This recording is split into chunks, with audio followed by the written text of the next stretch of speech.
皆さんこんにちは。今回は音楽理論はわからない、楽器も弾けない、パソコンも持っていない、だけど音楽を作るのに興味があるという方にぴったりの動画となっております。この動画を見ればこんな感じでビートルズの Let It Be を作ることができるようになります。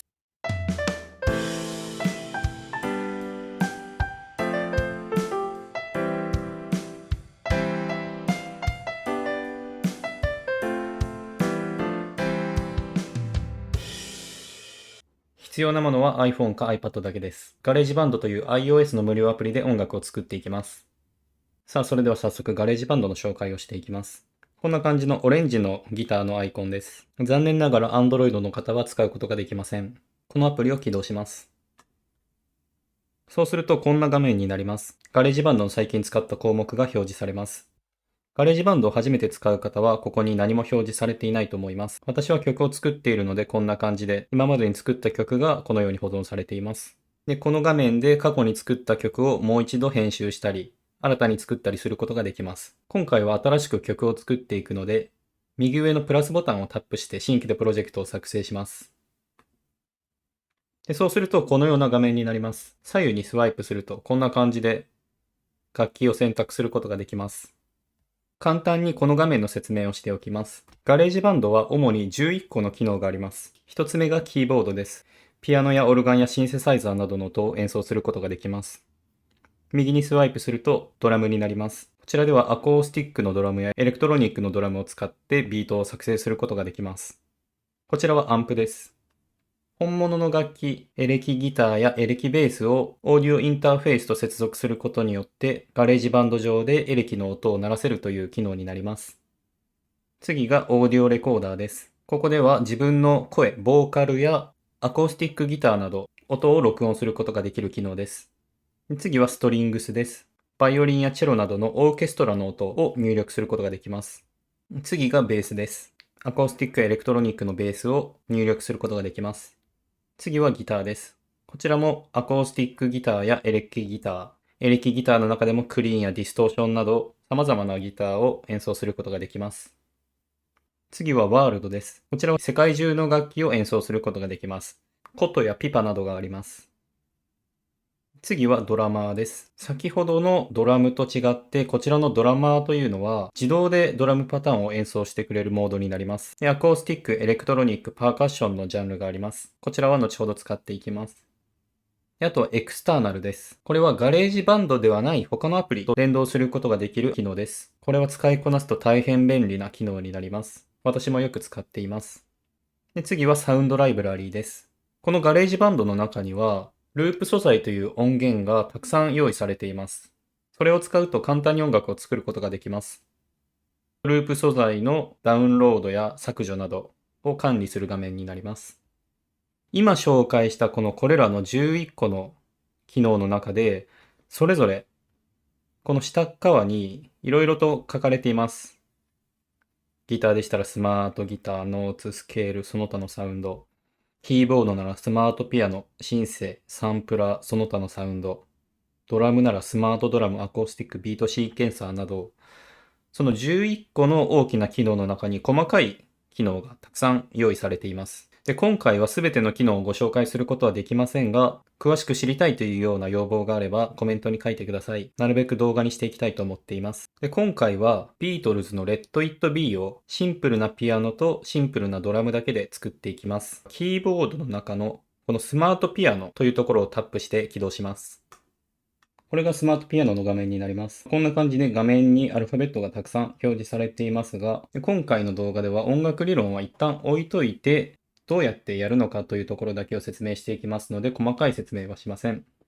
今から伴奏、いわゆるコード進行というものを入力していきます。コード進行をネットで調べます。Let It Be のコード進行はネットにたくさんあるので検索します。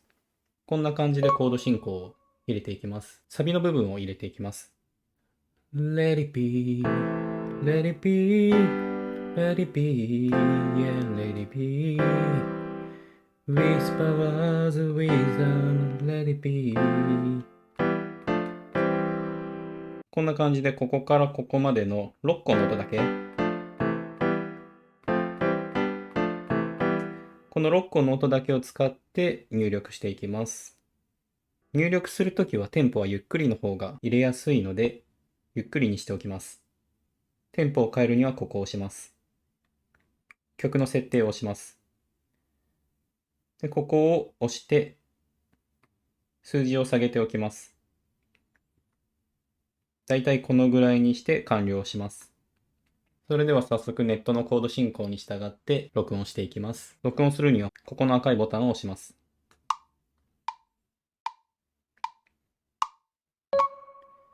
Let it be, let it be, let it be, yeah, let it be.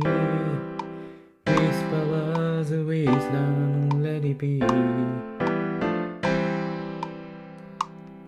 こんな感じで録音 OK です。四角ボタンを押して録音を停止します。今録音したものを聞いてみます。三角ボタンを押します。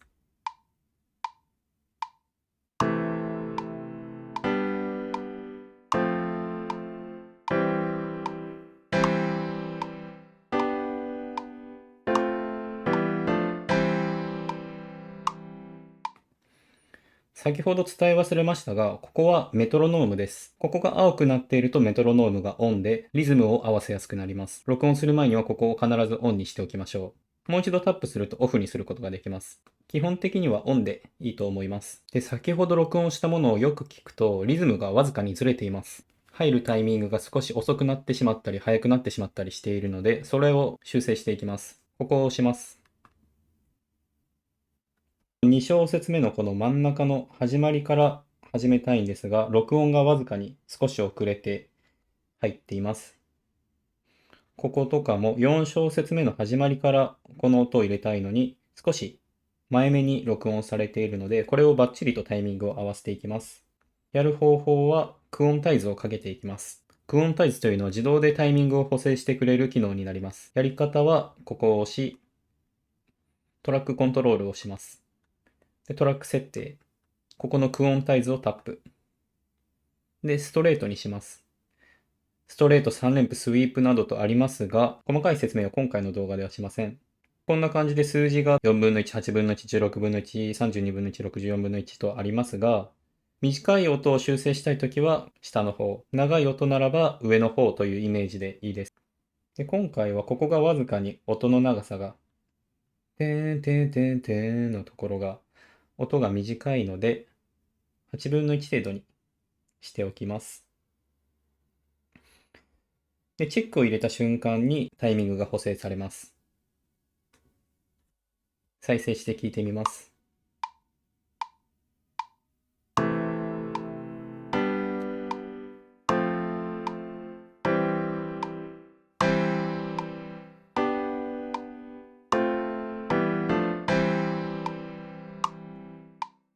これでタイミングがバッチリ合いました。で、ガレージバンドの操作において、間違えた操作をしたときに、ここの矢印ボタンを押すと、一つ前の操作に戻ることができます。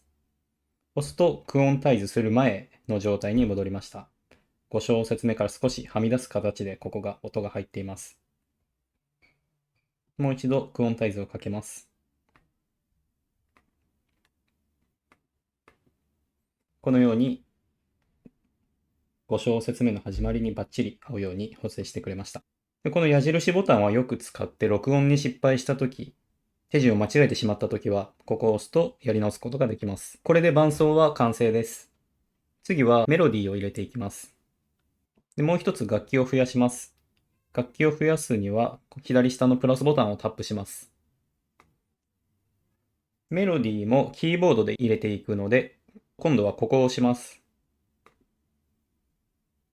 スマートピアノの画面になってしまっていますが、ここを押します。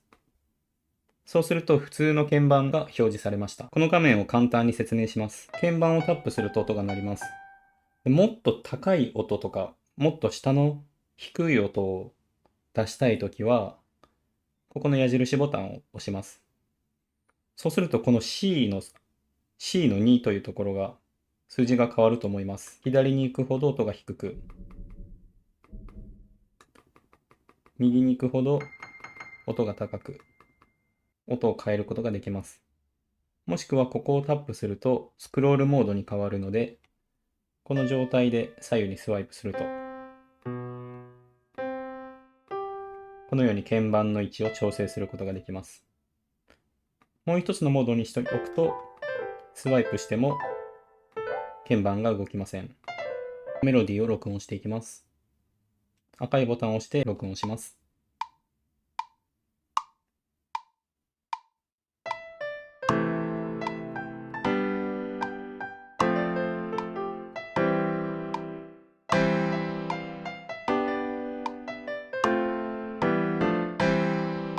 録音ができました。再生して聞いてみます。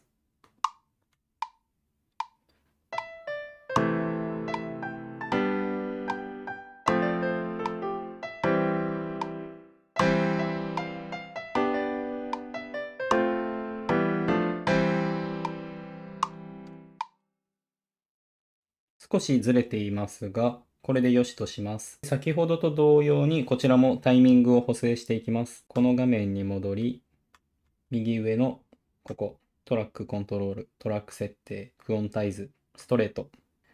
メロディーはどうしても伴奏よりも短くなるので、先ほどよりも細かい音指定します。初めての曲で、最初どの数字を選べばいいのかっていうのはすごくこれは選択は難しいんですが、適当にやってみるといいと思います。32分の1で確認してみます。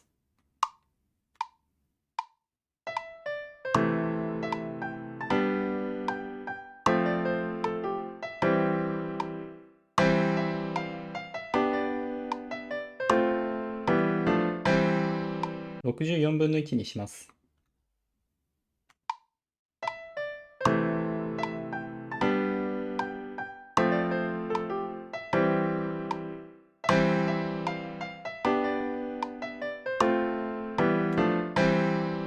で、次はドラムを入れていきます。楽器を追加するにはここを押します。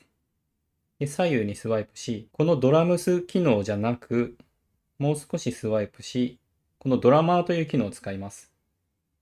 これを使うと簡単にドラムパターンを入力することができます。ここ、アコースティックをタップします。で、起動するだけでドラムを入力してくれます。最初に戻して聞いてみます。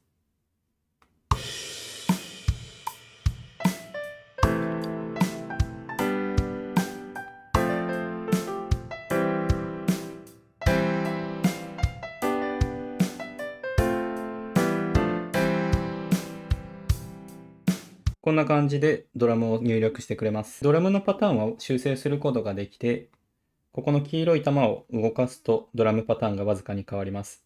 上に持っていくほど音量が大きく、下に持っていくほど音量が小さく、右に持っていくほどパターンが複雑に、左に持っていくほどパターンが単純になります。この黄色い玉を動かしながら自分の好きなドラムを模索していきます。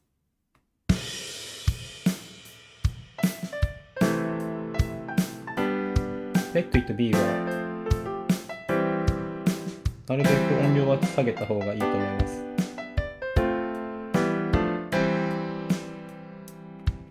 音量は下げてなるべく単純なドラムにしていきます。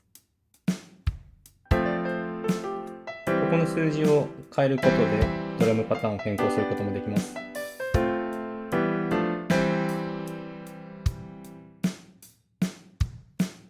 ここをタップして鳴らす楽器を鳴らすキットを変更することもできます。こんな感じで OK です。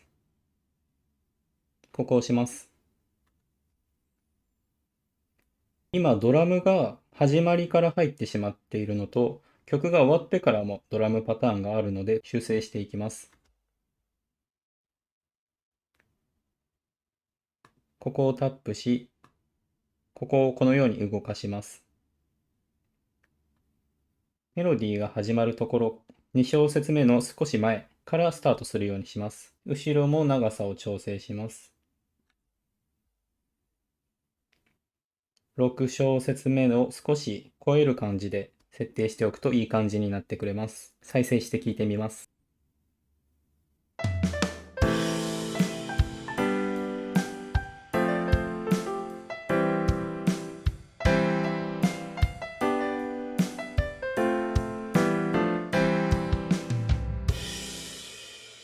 いい感じです。次は音量を調整します。音量を調整するにはここを右にスワイプします。そうすると、こんな感じでバーが出てきます。これを左右に動かして全体の音量を調整していきます。各楽器の音量バランスを整えていきます。伴奏音源は少し小さく、メロディーは少し大きく、ドラムも少し小さくしておきます。で、ここの調整は聞きながら自分の好みに合うように修正していきます。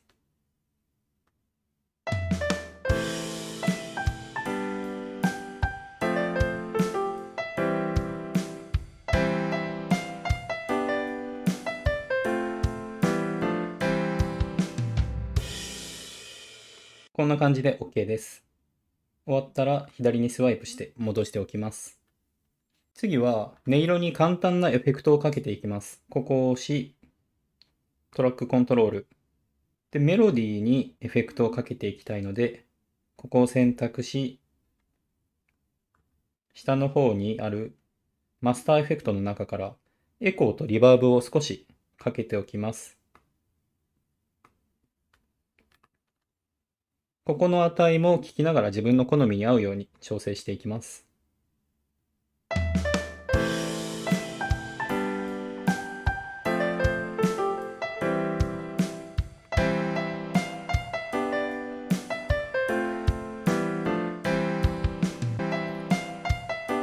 伴奏のリバーブも少しかけておきます。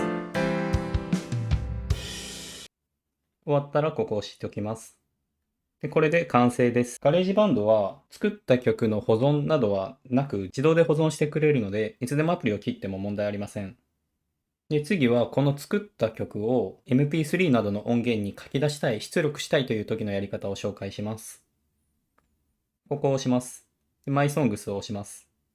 ガレージバンドを起動した時の画面に戻ります。今作ったのがこの MySong108 という名前のプロジェクトになります。この名前は自動で付けてくれるので、それぞれ皆さん違うと思います。で、名前を変更していくには、ここを長押しします。名称を変更します。Let it be と入れていきます。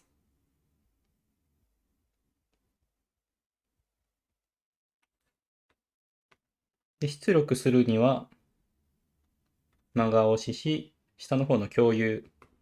で、この画面で曲。で、品質を選択することができます。なるべく下の方が音質がいいです。そして送信。で、AirDrop や LINE などで送ったり、作った音源ファイルを他のアプリに出力することができます。これで今回の動画の説明を終わります。ご視聴ありがとうございました。チャンネル登録、グッドボタンよろしくお願いします。